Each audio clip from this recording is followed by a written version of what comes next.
The life of a migrant farm worker was harsh. Long days of back-breaking work in the hot sun, exposure to poisonous pesticides, all for substandard wages. Life expectancy was 49 years. Education was usually limited to 2 or 3 years of school because children often had to work in the fields with their parents. The farm worker was trapped in a vicious cycle of poverty and illiteracy. Past efforts to sustain a union among farm workers in California had failed. In 1964, U.S. officials put a stop to the Bracero program, which had allowed the legal importation of temporary farm workers from Mexico. The end of the Bracero program reduced the workforce available to growers, and California farm labor organizers saw an opportunity.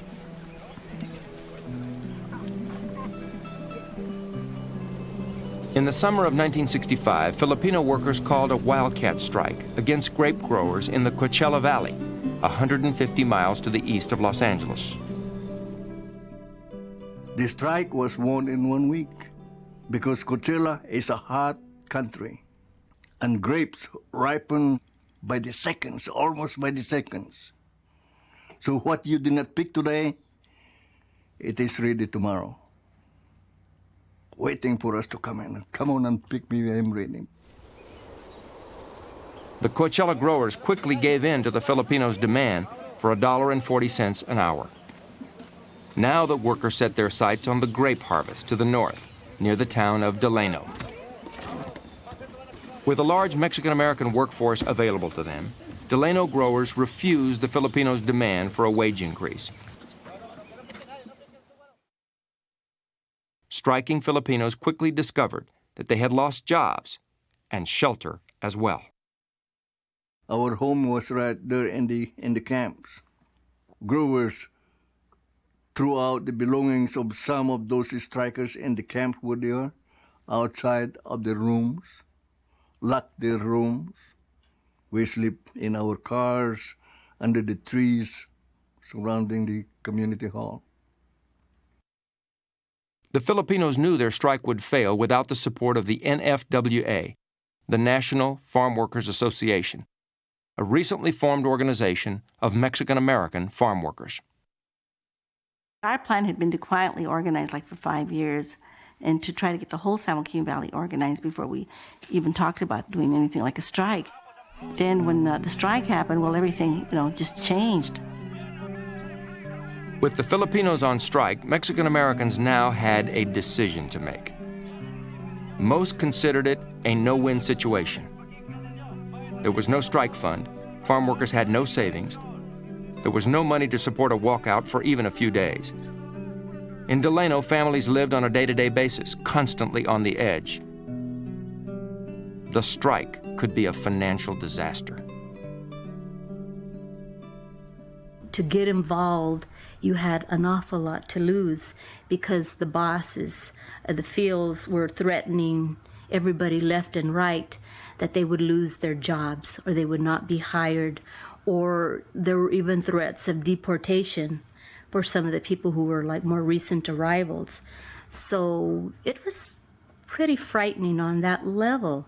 I mean, there were times when people were afraid to meet in their homes, that you had to go meet somewhere else, like in a park or down by the river or something, because they were afraid if somebody would find out and tell the labor contractor or the grower and they would get fired.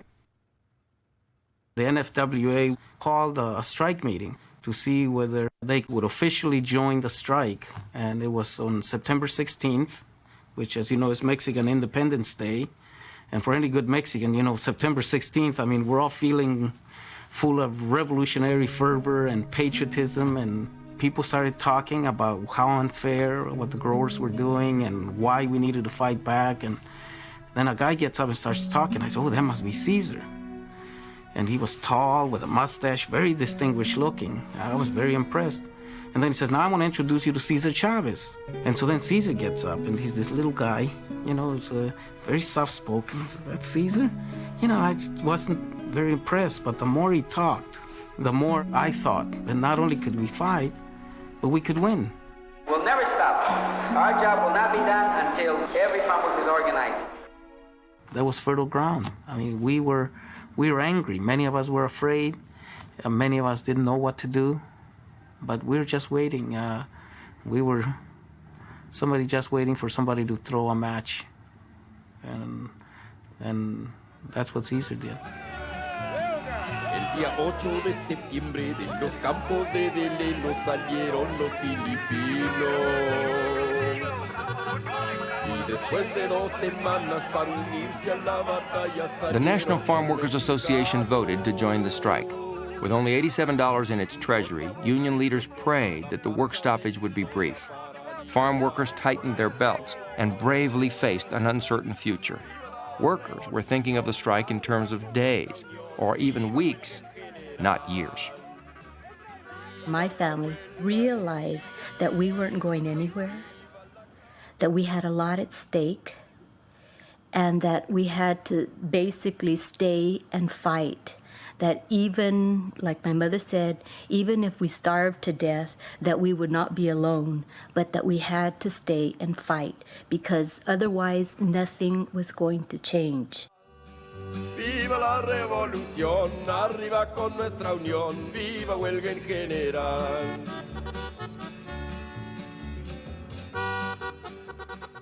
All I can say is that the men have to be the judges of their own, what they want. And these men have chosen this type of work, just like farming. Anybody will tell you the farmers are taking the poorest of economics, but yet this is my choice. So the same with these workers. They have chosen this way of life, and if they were not happy, they wouldn't be here. Not all growers were nice people. They just wanted to get their job done. Others were very compassionate to their workers. And so you can't just categorize them all as bad guys or good guys. We came from a hard-working family, poor people. A lot poorer than a lot of these workers that work for us. Of course, it was a different time, a different period, but we were sympathetic to the working person because we did it. Most of the growers in the Delano area settled there in the 1920s and 30s. They came from Southern and Eastern Europe.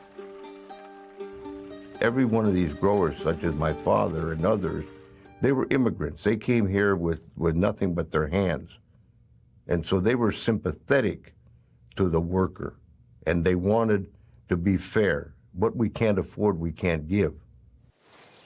Land was cheap because at the time the valley was a semi-desert, an ideal climate for grapes and other crops requiring year-round attention by farm workers. In 1951, the growers received a windfall when the federal government brought water into the San Joaquin Valley, in effect subsidizing the growers' irrigation needs. This abundant water supply dramatically increased the valley's yield and transformed small farms into thriving agricultural businesses. I worked in a lettuce patch when I was 13 years old. It's back-breaking work, and it's hot work, and it's dirty work.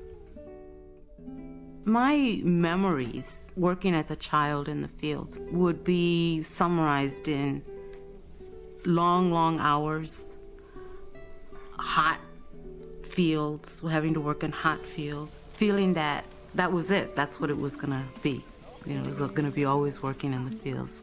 You know, we live in horrible conditions, we get paid lousy wages, our kids don't have any kind of hope of going to college or being something different if they want to be something different.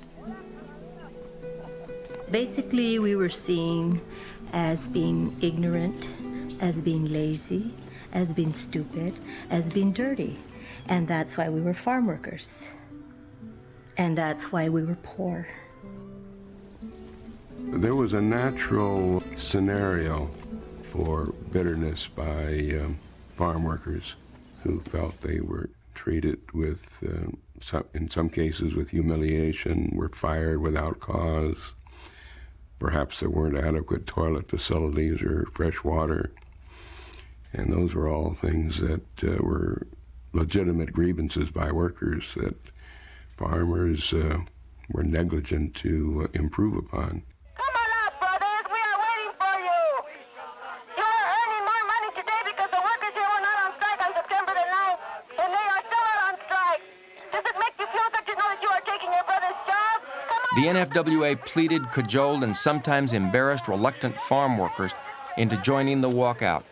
To be successful, the strike needed a strong, unified stand against growers who had power and money on their side.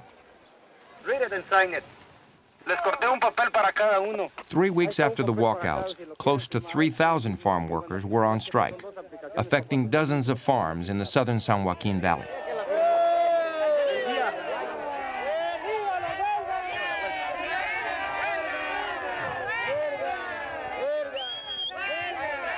We're fighting for recognition, which is the real guts of it. It doesn't matter now how much money they're offered. They wouldn't go back because what they want is a union before they go back. Let me ask you this. What do you think of the idea of a union for farm workers? I think it's ridiculous. Why do you say that? Well, I won't go into that with you either. You ask me what I think. This is what I think. I will say this. Farm wages in the last 12 months right in this area has increased from $1.10 to $1.60 an hour. Isn't that because of the strike? No, that's nothing whatever to do with it. What is that because of? I'm not going to go on into these questions with you. One other question. Do you think that without a union, the farm workers can improve their condition and create better? It has been done right here, quite a bit. Is this camp evidence of that? This camp has greatly improved in the last year. Would you want to live? Since I have been here. Would you want to live in this camp? I wouldn't live here. You know, you're being very impudent. Would I want to live here? This is, I call, an impudent question. The growers fought back, bringing in replacement workers by the busload, attacking strikers with legal injunctions. We have to be 60 feet from that property line, 60 feet from this property line, which puts us somewhere up in the air. For all intents and purposes, we have no right to picket. The reason we couldn't win the strike in the fields was because the growers had access to an endless supply of strikebreakers. They had all kinds of access to injunctions that would limit the effectiveness of our picket lines so that we couldn't speak to the strikebreakers. So if we can't stop the grapes here, where they're being harvested, then where can we stop it? And so logically, the next place to stop it would be where it goes.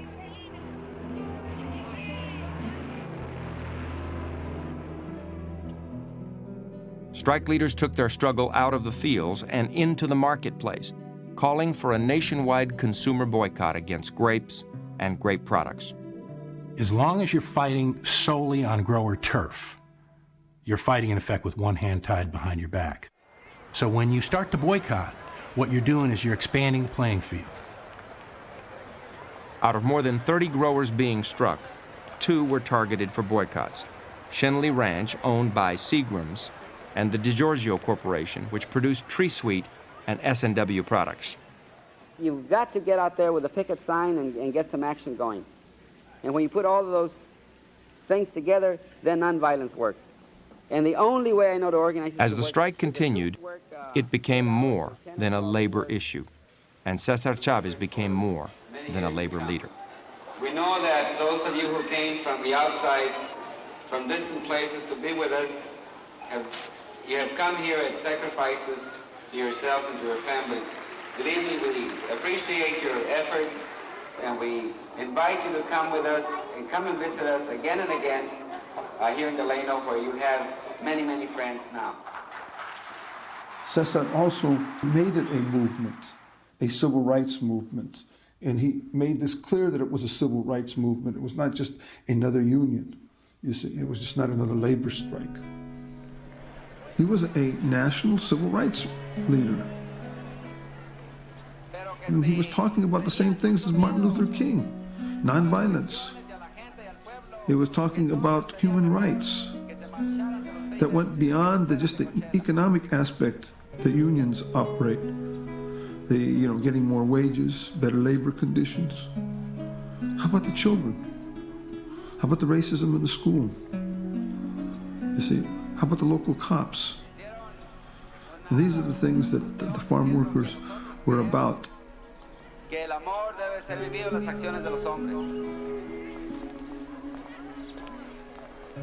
Responding to the boycott, the Senate Migratory Subcommittee opened hearings to investigate the plight of farm workers. Senator Robert Kennedy interrogated the local sheriff, trying to understand why striking workers were being arrested. If I have reason to believe that there's going to be a riot started and somebody tells me that there's going to be trouble if you don't stop them, then it's my duty to stop them. Well, then you go out and arrest them? Well, absolutely. And charge them? Charge them. What do you charge them with? Violating unlawful assemblage. Who told you that they're going to riot? The men right out in the field that they were talking to said, if you don't get them out of here, we're going to cut their hearts out. So rather than let them get cut, you remove the cause. This is the most interesting concept, I think. The fact that somebody makes a report about somebody's going to get out of order, perhaps violate the law, and you go in and arrest them. They haven't done anything wrong. How can you go arrest somebody if they haven't violated the law? They're ready to violate the law. In other words... Could I suggest from the luncheon period of time that the sheriff and the district attorney read the Constitution of the United States?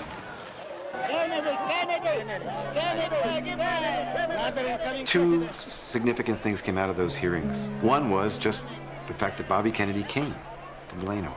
And he got to meet Caesar, he got to meet the other leaders of the National Farm Workers Association. And secondly, the hearings just gave visibility to the Delano strike. I mean, it did the opposite of what the growers wanted. The growers wanted invisibility and localization and, crush it locally. That's the strategy. For the strikers, the more statewide and national publicity, the better. We have to come clearly to the conclusion that an ignored part of our population have been the farm workers. That the farm workers have suffered in our society over the period of the last 30 years, and that situation has to be changed. Farm workers had been on strike for 5 months with no solution in sight. Union leaders needed to find a new way to win over the American public.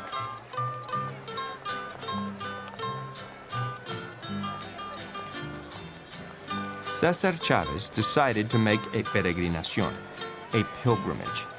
Starting in Delano, he planned to march 300 miles to the state capital in Sacramento. Along the way, he hoped to recruit enough men, women, and children to focus national attention on the farm workers' cause. Marchers realized that their route would pass through hostile territory in the heart of the San Joaquin Valley. Con el escandorte hermoso de nuestra Guadalupana van marchando a Sacramento nuestra gente mexicana. It opened the farm worker struggle beyond Delano, and it was to take the message of the farm worker struggle to farm workers all up and down the valley. The other thing that it did was take head on the fear that most people felt in the valley.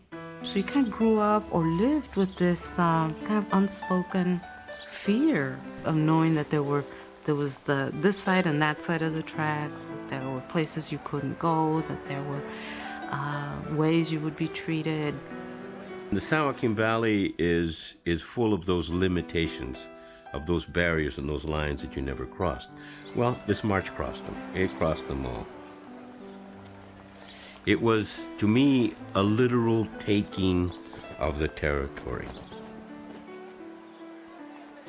As the marchers passed through each town, more and more sympathizers came out to join their pilgrimage.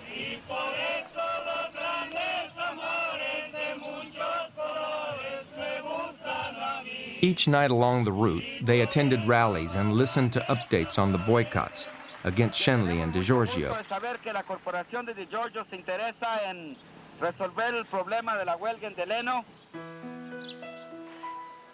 Each morning began with Mass, and then the marchers fell in behind the patron saint of the Mexican people, the Virgin of Guadalupe. She represented the very soul of the people. It fused everybody into one raza, so to speak. But it also legitimized us in the sense that it told the world, okay, we are followers of the Virgen de Guadalupe, we're not followers of Karl Marx. These religious gestures angered many of the growers, who normally knelt and prayed in the same churches as the marchers. You're talking about people that attended St. Mary's Catholic Church in Delano, along with Caesar. You know, that's where I was baptized. I mean, along with all the farm workers. And they considered themselves to be on the side of God, like everybody else. These are good people. These are good, hard-working immigrant descendants. So when Caesar began to implement the uses of religious imagery in his struggle, many of the growers resented it, took it personally. They said, we are not the devil. We are also Catholics. Consequently, the church, in trying to relate to this struggle, found itself torn. On the one hand, there was this very powerful, moneyed, and political constituency that the growers represented that was important to the church. And on the other hand, these were the poor, the working poor. Waiting, 2, 3, go!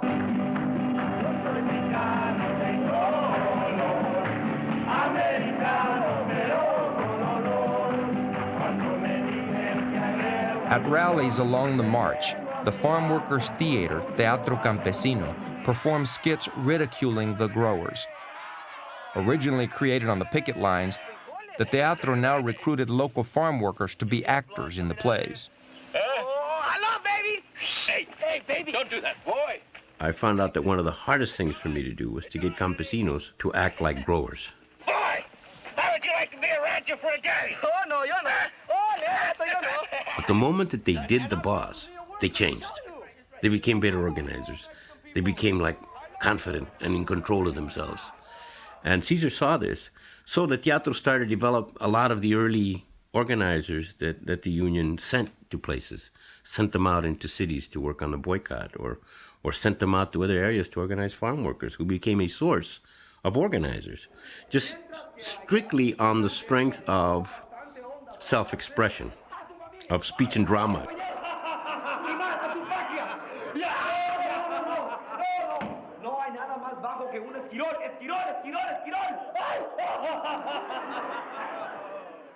That was the very first time in my life that I had ever seen art being used on that level. And it made a major impact on me. We still claim that there are Reds and agitators. Hold on. Among you Mexicans. Chicano art had a very, very important role within the Chicano movement. It gave visual form to our dreams, our aspirations, our struggles. Because we did not own the media, we didn't own the television, we didn't own the radio, we didn't own the movies, we owned nothing at all.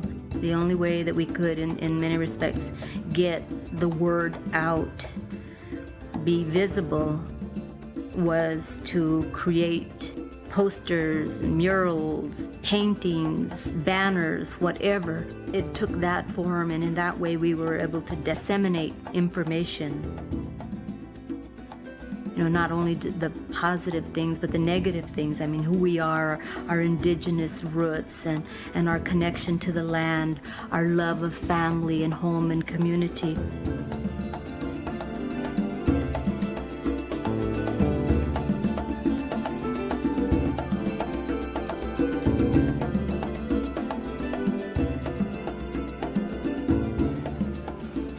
21 days into the march, the line of demonstrators stretched for miles through the San Joaquin Valley, and news arrived from Delano. The Schenley Corporation, concerned about negative publicity for its Seagram's label, was ready to negotiate. The farm workers had won their first victory. How'd you feel when you stopped all of a sudden? They told you that Schenley had No, I felt like hugging everybody, man. I mean, you know, all of us that were all together, we were all marching and everything. We were just about giving up hope, man. We didn't think anybody would, you know, cooperate. But when we heard about it, we were real happy. I sure felt good about it. All the work I'd done for it. What it signaled to us was that we could win, that this was really possible, that we could change things. We believed it in our hearts, but this was the affirmation of that belief. This morning at 10 o'clock... The other boycott target, DiGiorgio Fruit Corporation, still refused to negotiate. They announced that they will not recognize the association and they will not bargain with us. So, que siga la huelga. After 25 days on the road, 10,000 marchers arrive at the state capitol in Sacramento.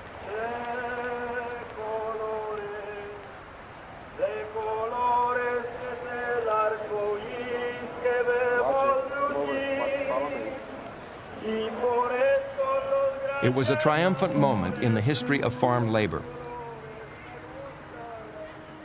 As he had done so many times during the march, Cesar Chavez read from the plan of Delano, which clearly laid out objectives of the farm workers' movement. The Mexican race has sacrificed itself for the last 100 years. Our sweat and our blood have fallen on this land to make other men rich.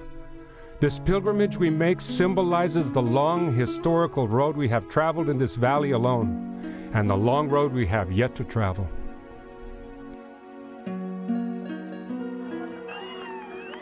August 1967. The farm workers had been on strike for almost 2 years. After a bitter struggle, the DiGiorgio Corporation finally signed a contract with the farm workers. But 28 other growers still refused to negotiate. We still had this strike going on, and the grape companies, they had not sat down to bargain with us. And we decided then to go after the biggest grape grower, which was Jamara, who has about 4,000 workers. John Jamara Sr.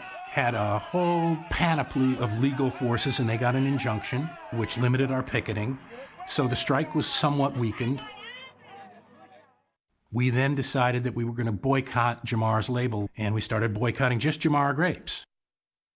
But then Jamara started using everybody's labels. So before you knew it, we were like boycotting like 58 labels or something. So we started to boycott the whole industry, since the whole industry seemed to be coming to Jamara's aid. The whole point of the boycott was to put enough economic pressure on the growers to get them to sit down and talk. That's all we wanted, was to get them to sit down and talk like reasonable people about what conditions and what wages people would work for. I know of no grower in the Delano area who has refused or who would refuse to sit down and to talk with the workers on his farm,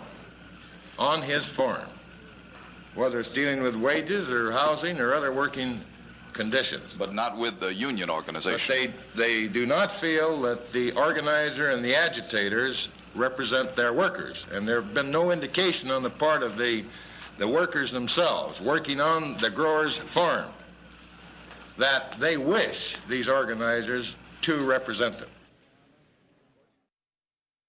As farm workers looked for broader support, they faced a world they knew little about. When we went out, we had to lose all shame and be willing to ask for everything. And we were asking people to quit their jobs and drop out of school and come work with us full time. We were asking people to give us money. We were asking people to let us live in their home and sleep on their floor. We were asking people to feed us. And we were asking for paper for leaflets. Anything you could think of, we were asking for because we didn't have it. And we needed it in order to do the boycott. The longest time was in Chicago. Caesar told me, just go out and stop the grapes and you can come home. I didn't know what that meant. I mean, I was 21 years old, never been to any big city by myself, had no idea where Chicago was. And they gave me a bag of buttons, one name of a supporter in Illinois, and something like $15, $20. I had no idea how I was going to live or support myself. My whole world had been a Spanish-speaking world, a farm worker world. And all of a sudden, I had to go out and meet church people and unions and white people and all kinds of people. It's a big experience.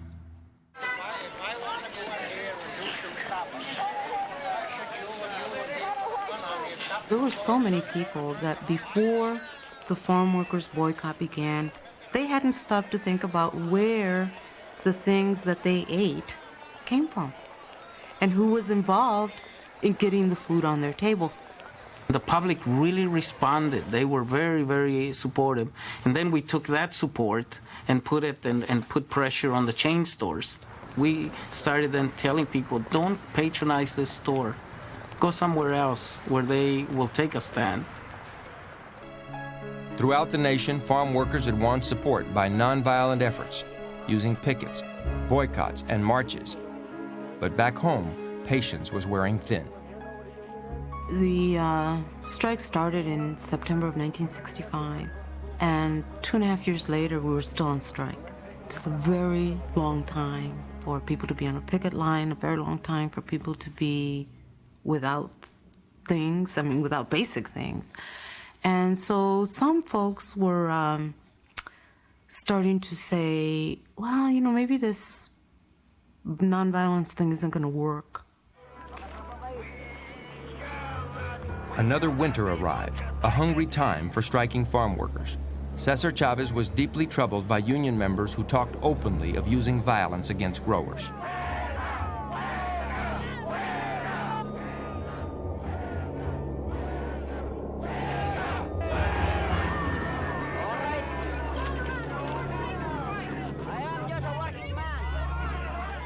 Caesar had read Gandhi. Caesar followed Martin Luther King in the South, and Caesar thought that the same tactics could be applied in an agricultural dispute. How long have you scabbed on your fellow workers? You say, probably somebody else is going to win my battles and I'm going to gain by it. That's not the point. If everybody thought that way, there wouldn't be a strike. We'll still be in the same lousy condition we were. We're not trying to... As voices grew angry, Chavez made a pivotal decision. On Valentine's Day 1968, he began a fast, refusing all solid food, drinking only water. It was the ultimate nonviolent act, but it confused many of his followers. We didn't have a coherent union yet. Now, Caesar decided that since the rumblings were going on, he was going to show people what guts was all about. And he announced one day that he was going to march out to the gas station at the 40 acres in Delano and fast, so people could think about nonviolence. It was a complete stunner. There weren't enough hours in the day, enough days in the week to do the work, just to keep the union moving forward. And here is the founder of the union, the leader of the union, saying, time out. There was a lot of grumbling about the fact that we needed Caesar as the leader of the day-to-day operation of the union, and some felt that we didn't need a visionary at this point, or we didn't need a dreamer, or we didn't need a martyr, or we didn't need some type of religious figure of some sort. But we needed a hard-nosed organizer, a day-to-day person who was going to give direction and keep us moving. We had a press conference with all of the labor leaders in New York to tell them about the boycott, this all-great boycott that we're going to be doing, but also at the same time to let them know that Caesar is fasting. They got very upset. I mean, some of them became almost physical, What's the matter with this guy? Is he crazy, That isn't the way that you organize a union. And in Delano, a lot of the volunteers that had come to help us, they left. They left because Caesar was fasting. Because some people, some religious people that we had, they said, oh, he's trying to play God. They couldn't understand the spiritual power of the fast.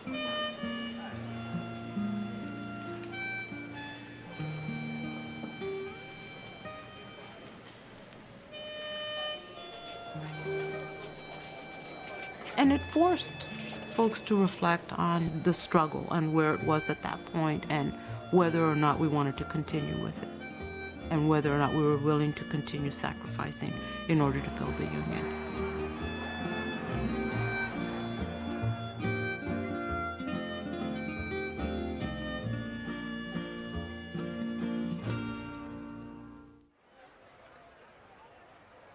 Chavez was ordered to appear in court for a hearing to determine if the union had violated an injunction by picketing the Jamara farm. Almost 2 weeks into his fast, Chavez was weak, and his health had suffered. I remember waking up that morning and feeling pretty damn scared because Here I had a guy, my client, who's on the 13th day of a fast, and I didn't know if these jerks were going to throw him in jail. So I went to pick him up early, and I remember it was a foggy morning, and coming out of the fog, the headlights of farm workers' cars started coming, and they just came endlessly. It felt so great to see all those workers headed to the courthouse.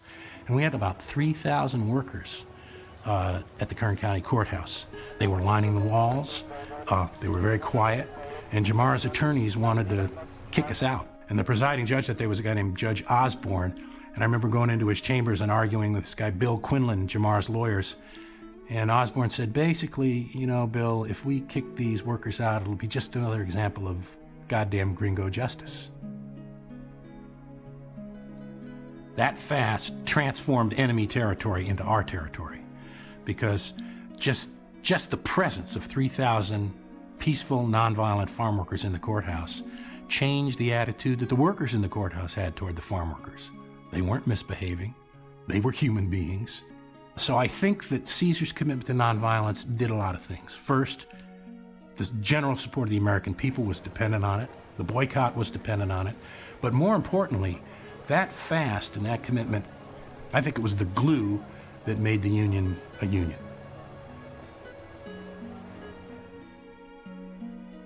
After 25 days, Chavez broke his fast at a mass attended by 4,000 supporters. Senator Robert Kennedy was at his side. 3 months later, Kennedy was killed. Farm workers lost a friend and one of their strongest supporters. Bobby Kennedy's assassination was just a morale blow to all of us. It just was like a 2x4 to the head. Because he was not only a public figure, you know, to give visibility to this cause, but it was in his heart, and you could tell.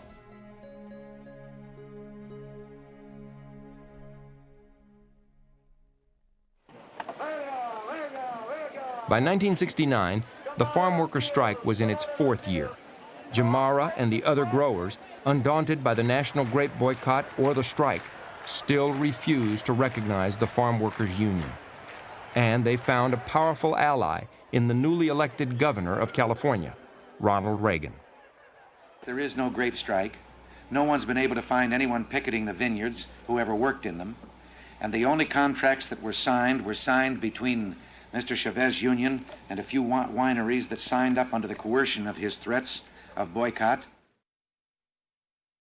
The farm workers, faced with dwindling resources and low morale, renewed their efforts in many U.S. cities to expand the national grape boycott. What they did, they went to the East Coast. They went to New York. You have to remember, this was a time of the Vietnam War, the radical movement to the left. There was a strong movement of this type. Well, they had hundreds and hundreds of people scattered in at least 50 cities, and they were pressuring supermarkets and retailers not to handle grapes. By early 1970, the boycott began having an effect. Shipments to the top grape-consuming cities were down by 22% and continuing to fall. His boycott became tougher and tougher and tighter and tighter. And I could see it meant destruction for most of the growers. In Chicago, Eliseo Medina realized that all his hard work was finally producing results. There was an announcement made by the chain stores. They were going to stop selling grapes. They were going to stop selling grapes. And then it's, oh my God, so we call California. You know what there is? Just said, we just got the same reports from Detroit and from New York and from all of these places. Reports started coming in that chain stores were doing this. That's what killed us. And we had stores tell us, look, we can be sympathetic to you, but we cannot tolerate this kind of damage. That's what brought us to our knees, not our workers. It is my belief that in friendship with Cesar Chavez and with his workers, that this will be a constructive solution to the problem.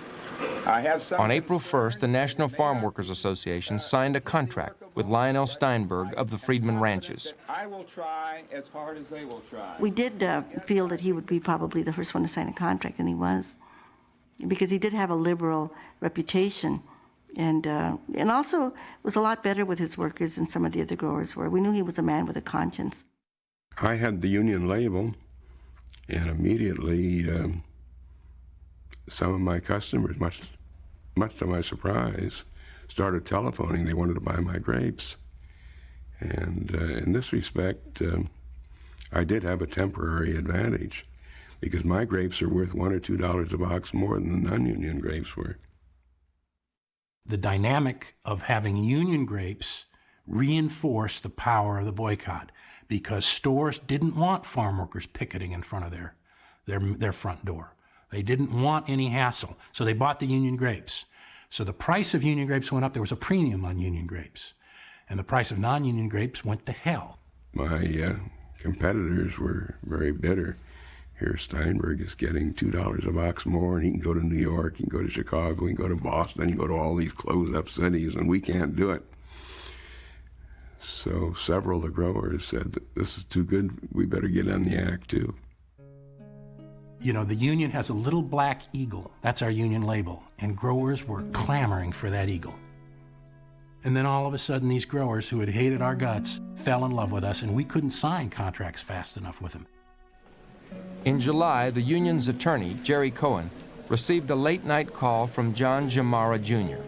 He and his father wanted to meet with Cesar Chavez. So we went to a room at the Stardust Hotel in Delano, and John Jamara Sr. and Jr. came and said that they were interested in signing a contract with us. That was 12,000 acres of grapes. We were dying to get them, but we decided what we'll do is we'll tell John Jamara, we won't even sit down with you unless you round up every Delano grower. And we thought, well, this is pushing it, but why not? So we went to the meeting, and in the middle of the night we said, you round up all Delano, and their response was, we'll have them at the St. Mary's School tomorrow morning. Cesar assigned me to do negotiations. And I guess the growers complained about me. First of all, I think that they weren't used to dealing with women. And she's a Mexican woman. What could be worse from a grower's point of view? Dolores always stuck to her guns. And they said, they being the growers, said Dolores drove him nuts. But I think the reason she drove him nuts is because she, more than anybody, stood for things that they couldn't stand. I mean, their workers were standing up to them. You know, some of the other people, like the attorneys, like Jerry Cohen, would say, well, you have to be polite. You know, the attorneys, you have to be polite to them. And my thinking is, why do we need to be polite to people who are making racist statements at the table or are making sexist comments? I mean, I think when they do that, you have to call them out, because then also you're educating them in the process so they can stop that kind of behavior. I'd say in some circles she was known as the Dragon Lady among the growers, because she was the toughest of the bunch. So see, they didn't call her Dolores, they said the Dragon Lady.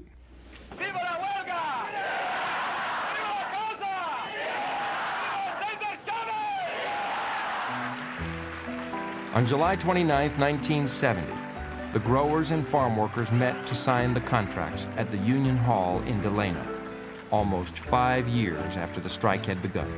It was a happy day and a great victory for the farm workers.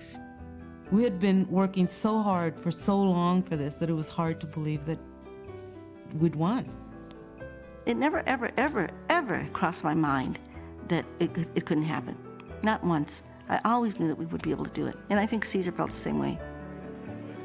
26 Delano growers signed contracts guaranteeing farm workers $1.80 per hour plus 20 cents a box, a hiring hall, seniority, and strict pesticide controls. The boycott, the strike has been a costly thing not only to us but also to the employers. But I think that because, even though however unfortunate the experience might have been and the struggle on both sides, that because of that experience we have created the foundation to what I think is going to be a very good working relationship with the grower community in Delano. 10,000 miles begins with a single step. You've taken that single step. I wish you luck on the balance of the trip, and I hope that With this foundation, you can move on to greater things, and we'll prosper, and so will you. The signing of the table grape contracts was pretty heady stuff. Not all growers were happy with the outcome. I felt that I betrayed my workers. And the time when we did sign with him, that was not my workers' option. That was mine, my brother's. I wouldn't have done it. I'd rather have died that day, I think, than have done it. But we did. Is this the turning point? Well, it's certainly the beginning, I guess. It's a turning point in one respect, and that's that I think that now there's no dispute that we do have a union, but we have an awful lot of work to do. There was more work to do. The vast majority of farm workers remained without a union, a condition that would mobilize organizing efforts for years.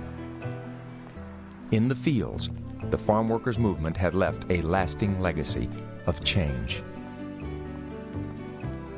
I think the greatest achievement is in the change that it made on people, teaching them how they could fight, how they could stand up for their rights and win.